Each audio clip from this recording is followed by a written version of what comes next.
თუ ამჩნევთ, რომ წონაში ნელ-ნელა იმატებთ, ძველი ტანსაცმელი აღარ გერგებათ და თქვენი კვების რაციონს ბევრი პროდუქტი დაემატა, მაშინ აუცილებლად უნდა დაიწყოთ იმაზე ფიქრი, როგორ შეინარჩუნოთ სასურველი ფორმები. ყოველ დილით უზმოზე 1 ჭიქა წყალი დალიეთ. ეს დაგეხმარებათ საჭმლის გადამუშავებაში და მთელი დღის განმავლობაში თავს მსუბუქად იგრძნობთ.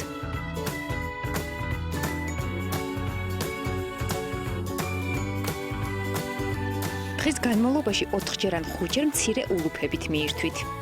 თუ დავაკვირდებით დღის რაციონს, ყველაზე მეტი დატვირთვა უნდა მოდიოდეს საუზმეზე, დილით ყველაზე მეტი პროდუქტი, შემდეგ დღის რაციონის 30-დან 40%-მდე შუადღეს და მხოლოდ 20-25% უნდა იყოს ღამის კვებაზე გადანაწილებული. რა თქმა უნდა, ჩვენ ყოველთვის რეკომენდაციას უწევს, რომ საღამოს იყოს მსუბუქი ვახშემ, თუნდაც 1 ჭიქა კეფირი, მაწონი, წიწიბურასთან, ან ერთნაჭერ პურთან ერთად, ან ყველთან ერთად, ან ხაჭოსთან ერთად, რაც შეიძლება მსუბუქი კვება. ყურადღება მიაქციეთ კვების რაციონს. გაითვალისწინეთ, რომ ტკბილი საკვები ყველაზე მეტად გმატებს წონას. ამიტომ შოკოლადი ჩაანაცვლეთ ხილით ან 1 კოვზი ნატურალური თაფლით. იმისთვის, რომ არც ორგანიზმი გამოფიტოთ და არც სასურველი ფორმები დაკარგოთ, თქვენი კვების რაციონში აუცილებლად შეიტანეთ კვერცხი, მოხաշული ხორცი, რძის ნაწარმი და რა თქმა უნდა ბოსტნეული.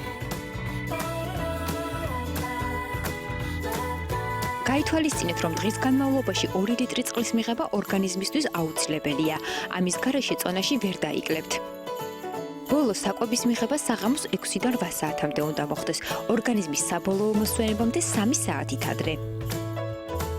ავიღოთ დიდი თებში.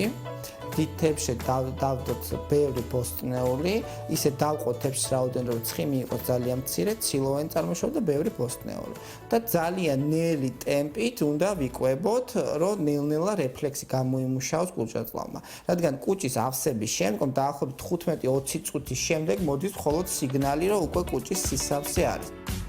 თუ დღეში რამდენიმე საათს ვარჯიშსაც დაუთმობთ, სასურველ ფორმებს კიდევ უფრო სწრაფად მიაღწევთ. ვარჯიშის დროს აუცილებლად ისუნთქეთ ცხვირით და არა პირით. აქტიურად გააკეთეთ მუცლის და ფეხების ვარჯიშები.